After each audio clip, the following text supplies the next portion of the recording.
Hello everyone, and welcome to Ascalonian Catacombs story mode.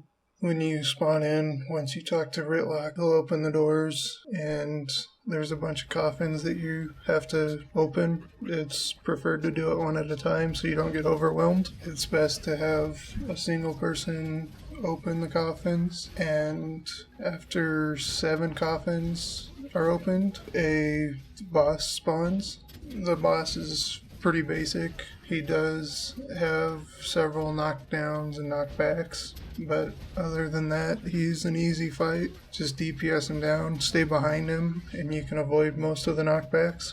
If he jumps into the air and smashes down, if you dodge during that, you'll avoid that knockback. Once he's defeated, the doors will open and you get into the next area.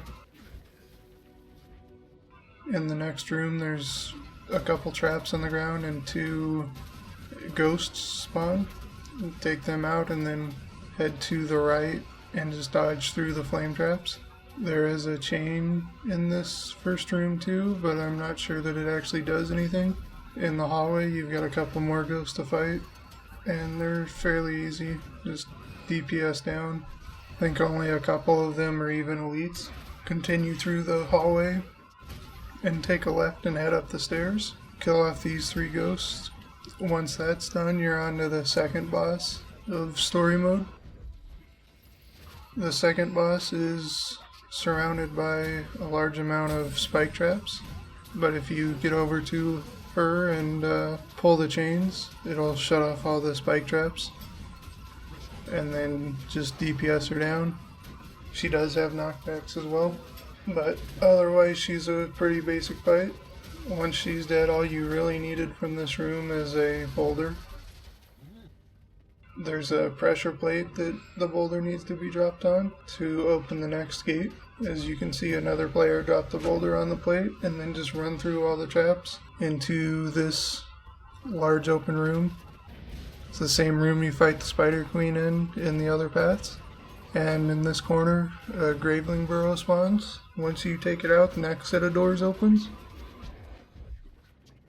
Head up the hallway and kill off the 3 ghosts to open the next gate. Lots of closed doors here. Through this gate you will have the next boss, and air is here. Just DPS this boss down. I don't believe there's anything special about it. Once it's down, you pull another cutscene giving you more of the story.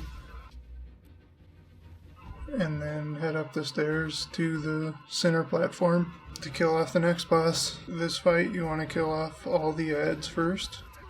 They will turn red a couple at a time.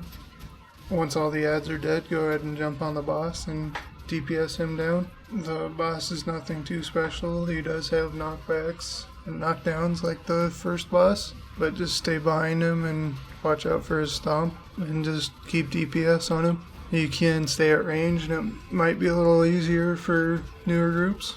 Once he's dead, head to the west for the next boss. You got a couple trash mobs to kill off. Killing the 2 trash mobs at the door, and then these 3 at the stairway is all that's really necessary. And then you can start this next boss. Head over to the piece of wood and walk up it. Once you get onto his platform, he spawns, and after the cutscene's over, and you can start DPSing him down. He's a ranged boss for part of it, and then he will jump into melee range. So if you're melee, just stay up on the platform and shoot him from range. Otherwise, you end up doing what I did and jumping back and forth several times. If you're in a group of 80s, you can usually DPS him down fairly quickly, that he doesn't jump but once. With him dead, and you can kill off his wolves too. Grab your chest and we're on to the next section. We'll head to the east across the platform and through the tunnel into the Lover's Crypt. Kill off the couple trash mobs along the way if you need to. And it's up to you if you want to kill the cave troll or just run past him and start the next boss. Head through the tunnel and stand in the middle. This fight's one of the hardest in the dungeon. If you don't do it correctly, pick up a boulder and make sure at least one other person does as well. Kill the girl first. Throw your boulder at each of them in opposite directions to spread them apart. If they're grouped up, they are quite a bit stronger. Other than keeping them apart, it's a basic fight, and they go down quick even in this group of under 80s that I'm in. With both of them dead, this doorway should open, giving you a straight shot to the next boss.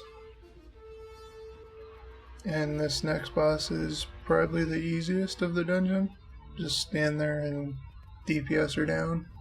She does spawn traps on the ground, but none of them really do very much damage.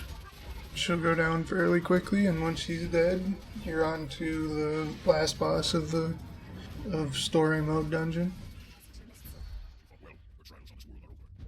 You can either run back to the middle platform, or you can waypoint to the other side of the map, and then you're quite a bit closer. I would recommend waypointing because the 2 necromancer mobs can be slightly annoying. If you do decide to run, just skip the Graveling Burrow. It's not necessary to kill it. Get back to the middle platform and you're ready to fight the last boss. Once the cutscene's over, he'll turn aggressive and just start DPSing him down. He hits fairly hard, but blinds will disable him, so if you can keep those on him, or just have some retaliation or protection, or just stay out of his range, he goes down fairly quick. Once he's dead, you get another cutscene, and you get your bonus chest and bonus reward after everybody's done with the cutscene. I hope this helped. Thanks for watching. If you're interested in running any of the other paths, I have videos up on them as well. You can click any of the links on the screen now.